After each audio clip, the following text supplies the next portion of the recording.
Scientists set out to answer a question that seemed simple. Every dog on Earth descended from a wolf. So, which wolf was it? They compared the DNA of dogs to wolf populations across Europe, Asia, and North America, searching for a perfect match. What they found instead was something far stranger. For decades, the leading theory was straightforward. Dogs were simply tamed gray wolves, gradually shaped by thousands of years living alongside humans.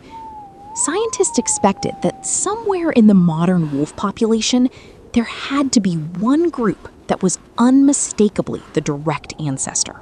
Researchers gathered genetic samples from thousands of dogs and wolves, from European gray wolves to Middle Eastern populations, to the wolves of remote Siberian tundra.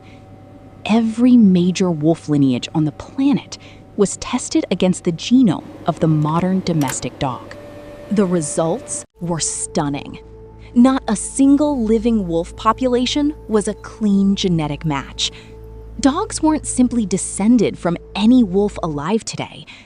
Whatever the true ancestor was, it wasn't standing in a forest anywhere on the planet, waiting to be found. The breakthrough came from an unlikely place. Buried beneath a frozen cliff on Russia's Taimyr Peninsula, researchers had recovered a wolf bone dating back an astonishing 35,000 years. At first, it seemed like just another ancient fossil. It would turn out to be the missing piece of the entire puzzle. Back in the laboratory, scientists carefully extracted genetic material from the ancient bone, painstakingly reconstructing the animal's complete genome. What emerged was a detailed genetic portrait of a wolf that had walked the frozen tundra long before the pyramids, long before written language, long before almost anything we consider ancient history. When researchers compared this ancient wolf's genome to modern dog breeds, they found something remarkable. Certain dogs carried genetic segments that matched this extinct Siberian wolf almost exclusively. A direct genetic thread connecting living animals today to a creature that vanished tens of thousands of years ago. The strongest connection appeared in Arctic sled dogs, Siberian huskies, and Greenland dogs, breeds built for extreme cold. Portions of their genomes traced back almost exclusively to this single ancient wolf, as if the animal's genetic legacy had been waiting inside these breeds for over 30,000 years. This discovery forced scientists to push back their estimates for when dogs and wolves first split apart.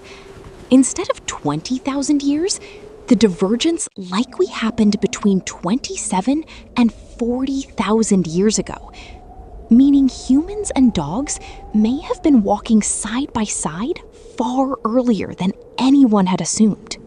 Here's the part that makes this story truly strange. This ancient Siberian wolf population itself no longer exists. It vanished thousands of years ago, along with countless other Ice Age species. Its bloodline should have simply ended. Instead, a fragment of it kept living inside an entirely different species.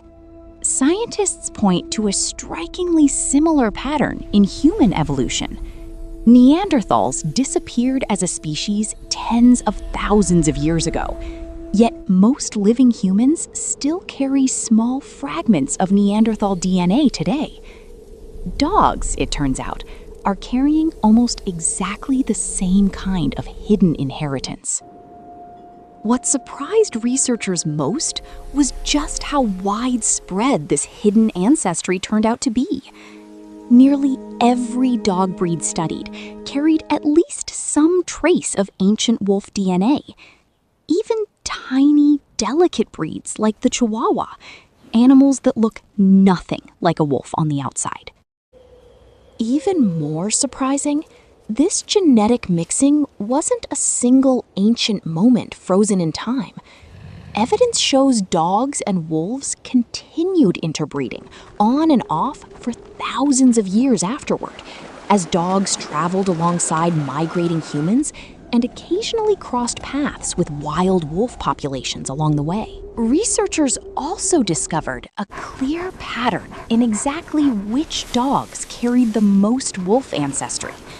Larger working breeds, sled dogs, and livestock guardians tended to carry noticeably more wolf DNA than smaller companion breeds, as if that ancient strength and resilience had been selectively preserved.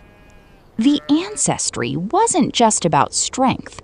Scientists found dogs closely tied to farming communities had more genes for digesting starch and adaptation to a grain-based diet alongside humans. But sled dogs and dingoes, less connected to agricultural life, largely lacked this trait, carrying a diet closer to their wild ancestor. This research does more than satisfy curiosity.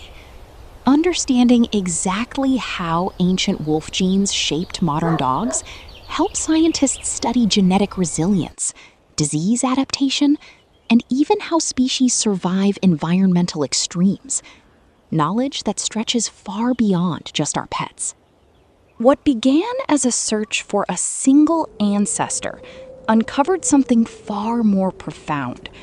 The bond between humans and dogs isn't just old, it's tangled, ancient, and written across thousands of generations in a way that continues to surprise even the scientists who study it closest. Somewhere in your dog, sleeping peacefully on the floor beside you, there may be a fragment of a wolf that vanished from this earth 35,000 years ago. It never truly disappeared. It just found a new way to keep walking beside us. If this amazed you, subscribe, because tomorrow we uncover another secret hidden inside the animals we thought we already knew.